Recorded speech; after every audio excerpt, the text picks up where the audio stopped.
respect, I think, and honoring those who have given their lives and so on. Is it about life? I think it is a touch about life, but here the Brits take this very much as remembering those fallen. I mean, it really came from First World War, Second World War, but obviously the Korean War and the Gulf Wars. And there's a lot of stuff online. I don't know if you see it, you probably do. Um, about troops who have fallen, Brits, Americans. I see a lot of Americans as well. And yeah, I mean, America used to have the poppy, and I don't quite know what happened to it actually. I don't know. I think it may come back.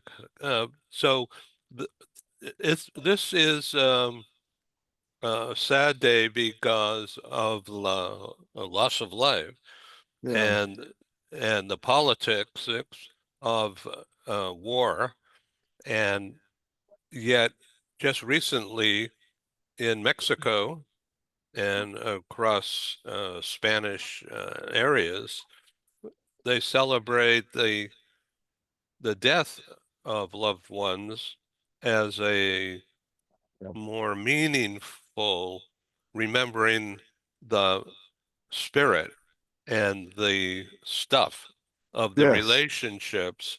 Mm. And so they celebrate that from a positive point of view.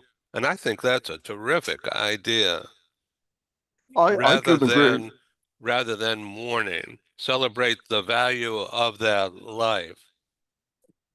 I think that's great as well, and I think it's I think the celebration of life through remembering those who've not who have fallen are no longer with us is a really great way of doing it. Here in England, we do a lot of ceremonial. So we have the cenotaph. I'm sure you know well from your London trips here. The big parades, all the veterans go there. The prime ministers, the king, and it's terribly important culturally to us. And I guess England, UK is a much smaller place than America. So, in a way, we probably focus it on it a bit more. And culturally, we have little villages around the country and stuff like that. And they all have little war memorials there, just like they do in many parts of the states. So, yeah, it's celebrating. I think the Mexicans, the sort of South American way of doing it, and sort of celebrating life through the past and ancestors and certainly the fallen is a super way of doing it. I think it's an absolutely super way of doing it. I think what matters at the end of the day is that one is being respectful and taking a moment of reflection, particularly for those who have fallen for their country. The And value, the yeah, value of exactly, life. exactly, Yeah. exactly, exactly. So, how are things with you? How are things over in San Diego Well, and I'll tell you, it's a challenge, and the energy is still there, and the value of the recent productions has become super evident because of the feedback. The feedback. great? Yeah, there's some interference. There's some interference on this line. I don't know if you can hear that. I can't, but I'm calling from a hotel. The place I actually wanted to do the call from is a development that Curzon represent in the States, around the corner. But it's very exclusive and very luxurious. And I'm right by Hyde Park. You literally look over Hyde Park here. Oh, yes. Uh, but they're very sensitive about presentations and communications coming out of the building. So, and in a hotel nearby. So that might be messing things up a bit. I kept doing it through the hearing thing. Yeah, okay. So we'll make this brief and effective. Recently, I produced Hello Asia Pacific, and this is like number 7 in the series. And yet, this one was absolutely the most dynamic conversation. We had a CEO of a company based in Tokyo called Tokyo Leasing, and they lease property for, rentals. They they uh, lease furniture. They arrange meetings, and it's a very large company. It's been around a long time, has several subdivisions. And with that person, and that's a woman, we have another woman on the show who's the founder and CEO of Asia Pacific Properties, Oh, uh, yes. based Sure. in Hong Kong. Beverly Soon is actually an American from the state of Hawaii, Ah, and she and her family relocated to Hong Kong to get involved in the international business of talent mobility management relating to property rentals, mainly in Hong Kong, but now with offices in China and Taipei and Singapore. It's quite successful. And she was talking about some of that, but more so about the current issues with America and immigration and fear factor. And with that, we had Paul Falcone, who's in LA and for years has been a Hollywood top executive, Paramount Pictures, NBC, Universal, Nickelodeon. That's he has been head of HR for all of those organizations over the years, and he's now a consultant. He's on the board of the the American Management Association, and which is a very prestigious and effective organization. And he's talking about the change within organizations, the threat and the opportunity of AI, and the usefulness within organizational development and management. And he thinks that it's a consequential threat and that companies are wrestling with how to do this properly. And that adding to the um, confusion with the rules and regulations impacting international talent recruitment and mobility, immigration, and more. It's crazy, and it's creating a lot of uncertainty. And yet the beat goes on. And so it's interrupting business. And also on this program, this TV talk show, Hello Asia Pacific,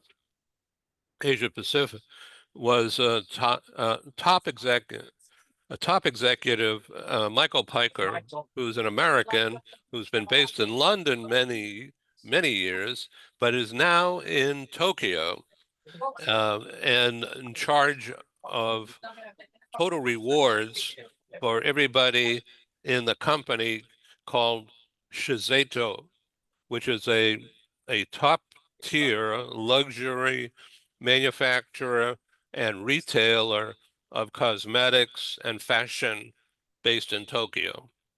It's a worldwide that's company. uh, And he was talking about the issues connected with recruiting talent in this environment. And he's talking about loving being back in Tokyo. This is his fourth tour of duty in Japan.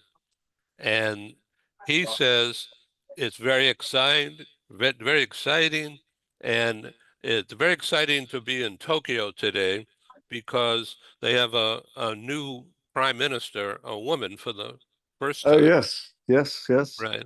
And so Yeah. all the ladies are very excited about this breakthrough.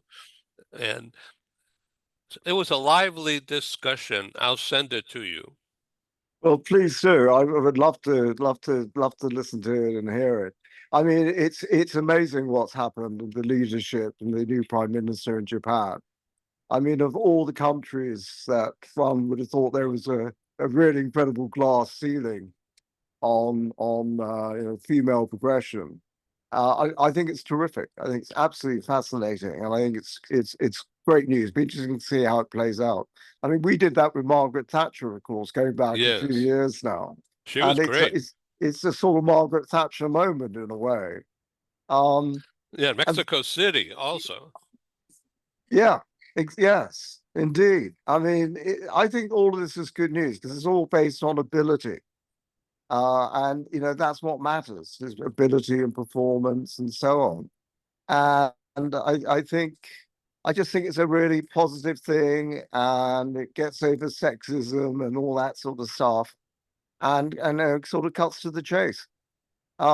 AI is your gentleman's comments on AI is absolutely fascinating. This is the toughest job market at the moment that there's been in the United States and Europe, and through the Western world, if you like, in decades for Generation Z who are now coming in. I mean, it's so hard finding work, is what I'm being told by everyone I speak to.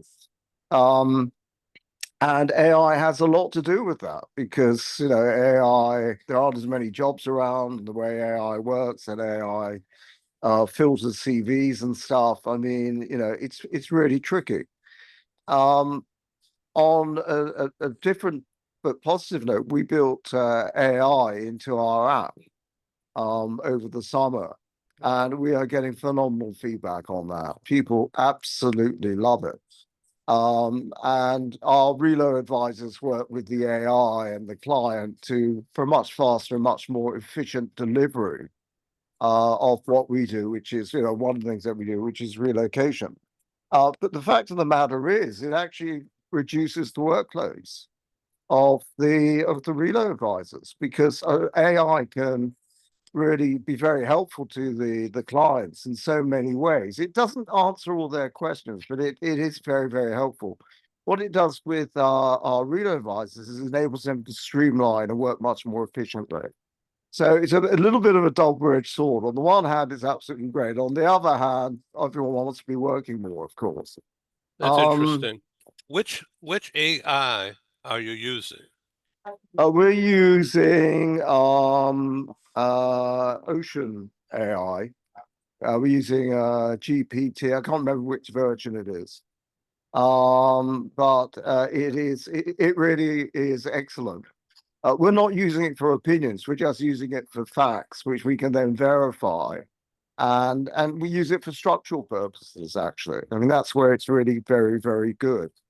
Because it's very comprehensive. What AI doesn't do, it doesn't do all the nuances and all the sort of personal stuff that people need one to one to really ensure successful outcomes, but very personalized to the individual.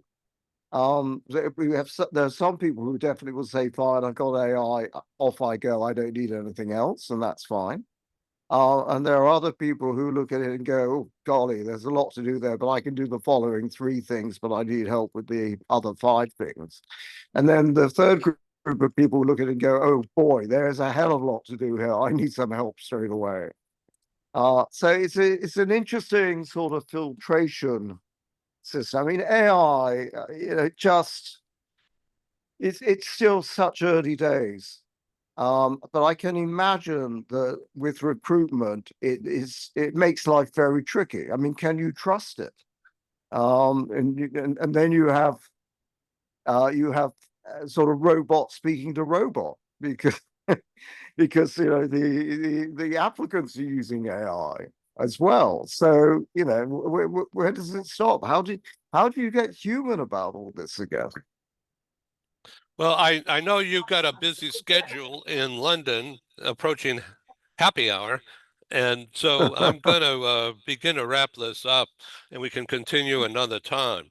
So we use we meaning me, and we use EI in the meetings, in transcripts, and when I pose a question, usually to Otter, and that's part of Zoom.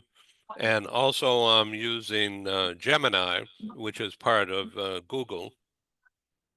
But the Otter regarding the TV talk shows, it helps organize the information discussed like you and I are discussing now. And it brings it doesn't make up its own mind, but if I ask a question about other ways of doing certain things, it'll go on and give a chapter and verse about ways to use AI in relocation information sharing. I think it's very useful, but I have to read it very carefully, and Mm, oftentimes I rewrite, yeah, yeah, and yeah. I don't mind doing that. Yeah, that makes the point very well about AI. It's good insofar as it goes, but it's by no means perfect. And it can be very helpful, but it's not always accurate. And I do the same. I use AI for various purposes, but I am editing it, shortening it, correcting it, or putting emphasis on things that it doesn't pick up, type of thing. So yeah, for people to depend on AI, I think one has to be very, very careful, very selective. But yeah, it's a very powerful tool in the toolbox, particularly in the sort of worlds that you and I operate in. Um, Yeah. Uh, Hold on a second. I'm getting a message.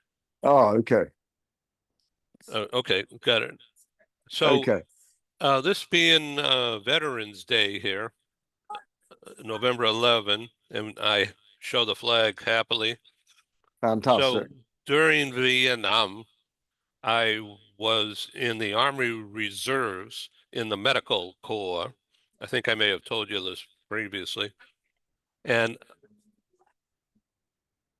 being a medical uh, corps, that meant either being prepared for combat duty, rescue and medical applications, avoid being shot at, or in the medics, I was inside hospitals in the US. And of course, I'm grateful for that.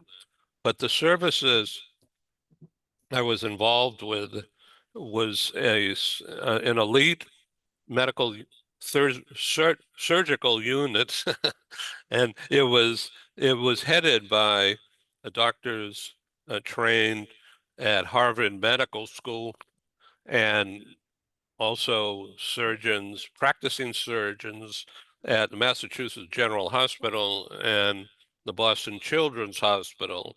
And these were the places where much of the multi-year obligation to the Army Reserve Medical Corps as part of my service, we held meetings. And I was trained to be an OR tech, oftentimes helping the surgeons. They taught me how to prepare a sterile tray, and Oh, that was about it. And I was there to get things, but over the time, my role um, grew to be a people manager, a greeter, and uh, the person who dealt with people issues connected with the medical patient, family, friends, or just taking care of people. So I did that, and it actually changed my life. It gave me a Yeah. different perspective. I sat in on multiple surgical operations. Some of them resulted in people dying, and but most didn't directly from being uh, in surgery, which is a good thing, of course. Oh, But goodness. it really changed my life. I grew up. I mean, hardened, softened at the same time. So this is something That I'm is, proud of, and yeah. that medical emergency prep training and get it done, saving, cutting the blood flow, fixing things up, getting help. To this day, I know all of that. And thankfully, I've had those skills when my Joanne fell and shattered an ankle, and blood was gushing everywhere, and she was screaming. And at the same time, I ripped off a shirt I had, made a tourniquet, stopped the bleeding from surging, it still dripped. And then on the phone, I called 911. Oh, The ambulance came in what seemed like 5 minutes. And like 5 minutes later, the medics had injected a sedative into her to calm her down. And then they strapped her in a stretcher, put her in the ambulance, and poof, off to the hospital, which was 2 miles away. And she was admitted right away and into surgery because the ankle and the foot bones were shattered.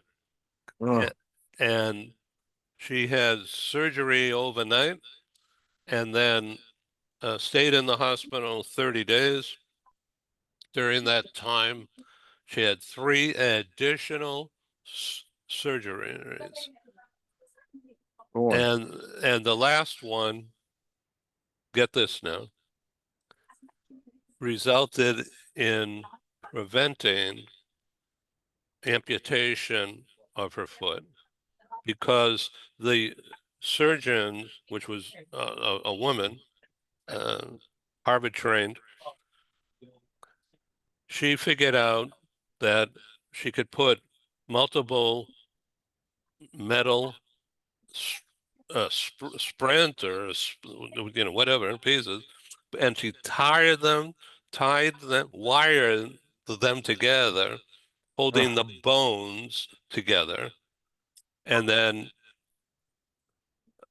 and she was in a cast for quite a while.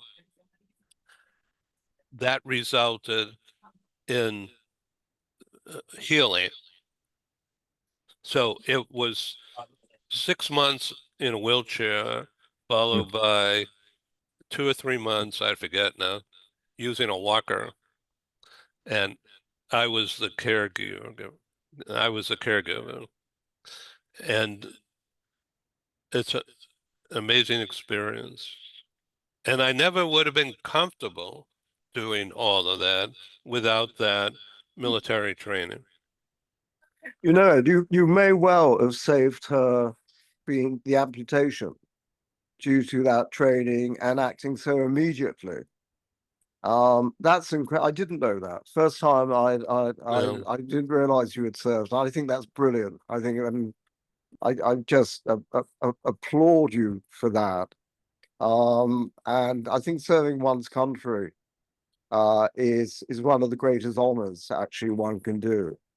And I think the medical is particularly tricky. I mean, I was in the Army Reserve myself here in the UK for 5 years, as you know, and I was well, I was an infantry guy, and so I did a little bit of medical training and stuff like that. But what you did, and of course, during Vietnam, is very real. I mean, it's very different from Cold War sort of situation. Right. And I take my hat off to you. I think absolutely brilliant. And all those years later, it's great that you still had those skills. You undoubtedly, if you hadn't reacted and responded as quick as you had with Joanne when she fell, she probably would be an amputee by now. Ed. I mean, so it's fascinating, and yeah, I'm very very proud of you. Also, I think it's great. I think to serve one's country is a great honor, and lovely to have those skills. Well, so Still with you. to this day, when we go traveling, in the suitcase, I throw my emergency medical pack. Excellent, excellent, excellent, excellent. Well, I did. Haven't needed it.